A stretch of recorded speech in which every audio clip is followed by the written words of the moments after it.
बिस्मिल्लाहिर्रहमानिर्रहीम। ये पेशेंट आप एक देख रहे हैं, his name is Ehtisham, he is 12 years old. और हमने इसकी जो पेशेंट की कंप्लेन थी वो थी ब्लड वीएन की कंप्लेन थी। हमने इसकी वीएल एक्यूटी असेस की और राइट आई में जो इसकी वीएन थी वो थी 612 एंड लेफ्ट आई में उसकी वीएन थी 6/6। जब हमने पिन होल लगाया, पिन होल के साथ जो वीएल एक्यूटी थी वो थी 612 in the right eye and 66 in the left eye. फिर हमने 3 डेज अगो पेशेंट की साइक्लोप्लेजिक रिफ्रैक्शन की, जिसमें राइट आई में जो रिफ्रैक्टिव एरर आया वो आया +6 और लेफ्ट आई में जो आया रिफ्रैक्टिव एरर वो था +4। ठीक है, यानी वर्किंग डिस्टेंस वगैरह साइक्लोप्लेजिक रिफ्रैक्शन का जो सिलरी टोन का 0.5 निकाल के जो फाइनल प्रिस्क्रिप्शन हमारे पास आई ऑब्जेक्टिव रिफ्रैक्शन में वो eye +6 in the right eye and +4 in the left I.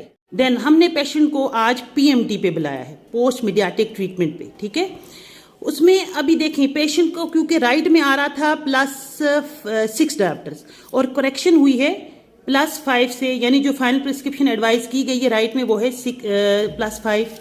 Similarly left में था फाइनल प्रिस्क्रिप्शन +4 और जो +4 जो था वो रेटिनोस्कोपी फाइंडिंग में था और जो फाइनल प्रिस्क्रिप्शन दी गई है दैट इज +3। और जो वीएल एक्यूटी रिकॉर्ड किया है हमने राइट आई में हिज वीएन इज 6/12 और लेफ्ट में ही 6/6। अब देखिए विदाउट भी 6/12 और 6/6 थी, with final prescription with glasses भी 6/12 एंड 6/6 है। यहाँ पे मैं आपके साथ पेशेंट का स्लिप शेयर कर रही हूँ। आप देखें पेशेंट का जो डिस्टेंस वीएल एक्यूटी है राइट आई में 6/12, लेफ्ट में 6/6 with pin hole, right 6/12 plus यानी 6/9 में से 1-2 अल्फ़ाबेट्स पेशेंट ने पढ़ लिए और left 6/6। Retinoscopy finding right +8, left +6। After working distance subtraction right I में +6 एंड लेफ्ट आई +4। ठीक है, अब जो मैंने फाइनल प्रिस्क्रिप्शन दी पेशेंट को दैट वाज +5 एंड +3। तो इसका ये मतलब हुआ कि पेशेंट को आपने एज इट इज़ वही रेटिनोस्कोपी वाली फाइंडिंग्स पे की बेसिस पे ऊपर ग्लासेस नहीं प्रिस्क्राइब करनी, बल्कि subjective refraction is very important कि पेशेंट का सब्जेक्टिव रिस्पॉन्स आपने चेक करना है कि पेशेंट का बेस्ट करेक्टेड वीएल एक्यूटी किस नंबर के साथ होता है।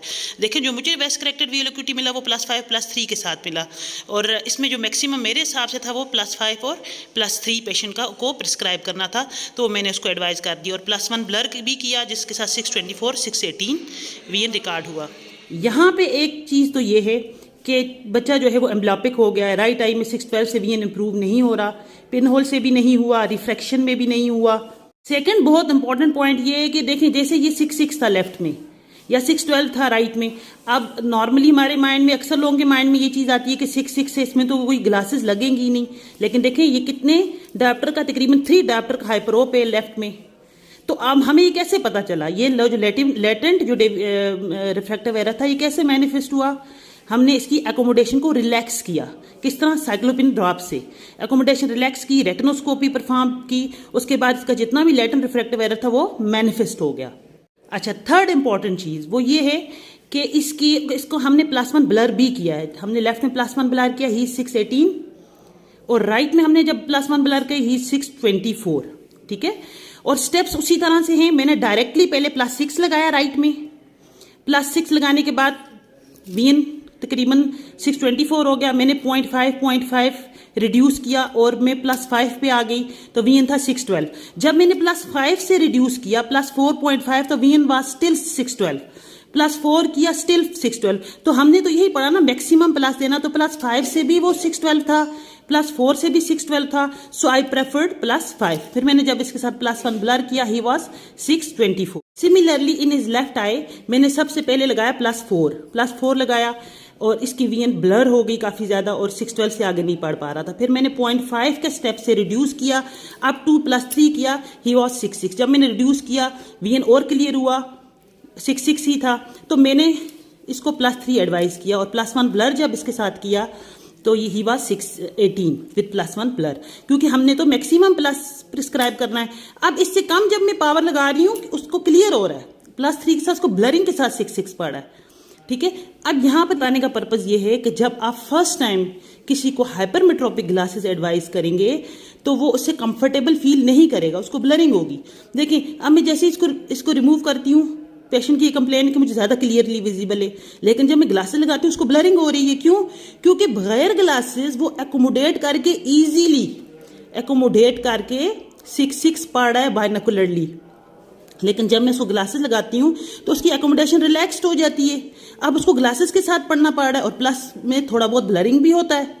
ठीक है, तो ये पॉइंट बताने का पर्पस यहाँ पे ये है कि आपने इसको आप काउंसिल करना है, इसको और इसके पेरेंट्स को, क्योंकि मोस्टली जो हाइपरमेट्रोपिक पेशेंट हमारे पास आते हैं, मोस्टली जब वो फॉलोअप पे आते हैं उनकी कंप्लेन यही होती है कि ग्लासेस के साथ उसको क्लियर नहीं नजर आ रहा था, बगैर ग्लासेस के ज्यादा अच्छा नजर आ रहा था, इसलिए ग्लासेस नहीं पहनता।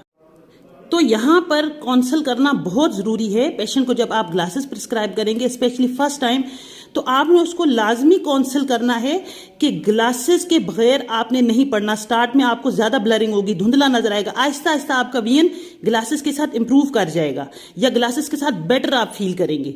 तो आपने ग्लासेस रिमूव नहीं करनी। और समटाइम्स पेशेंट की ये भी कंप्लेन पेरेंट्स की होती है कि बच्चे ग्लासेस के ऊपर से देखते हैं, तो ये मोस्टली आप देखेंगे प्लस की प्रिस्क्रिप्शन में ये कंप्लेन्स आती हैं कि बच्चा बगैर ग्लासेस के देख रहा है या बच्चा ग्लासेस के ऊपर से देख रहा है। ठीक है, तो वो उसको आदत हो गई है एकोमोडेट करके देखने की। ठीक है, जब हम उसको ग्लासेस लगा रहे हैं, एकोमोडेशन रिलैक्स्ड है, अब उसको ब्लरिंग होना स्टार्ट होगी तो वो प्रेफर करेगा मैं ग्लासेस को रिमूव करूं। यहाँ पर आपने उसको लाजमी काउंसिल करना है, उसके पेरेंट्स को काउंसिल करना है कि आपने ग्लासेस रिमूव नहीं करनी। इनिशियली आपको ब्लरिंग होगी, ग्रेजुअली आप इसमें बेटर फील करेंगे, क्लियर विजिबिलिटी हो जाएगी आपकी। तो आपने ग्लासेस जो है वो लाजमी लगानी और प्रॉपर फॉलोअप्स देने। लास्ट जो पॉइंट है वो ये है कि हम राइट आई क्योंकि हो गई एम्ब्लॉपिक, तो इसकी एम्ब्लॉपिक थेरेपी भी हम साथ स्टार्ट करेंगे, वो बहुत ज़रूरी है। तो एम्ब्लॉपिक थेरेपी के ऊपर भी इंशाल्लाह बहुत जल्दी वीडियो अपलोड हो जाएगी। स्टे कनेक्टेड, स्टे ब्लेस्ड, अल्लाह हाफिज़।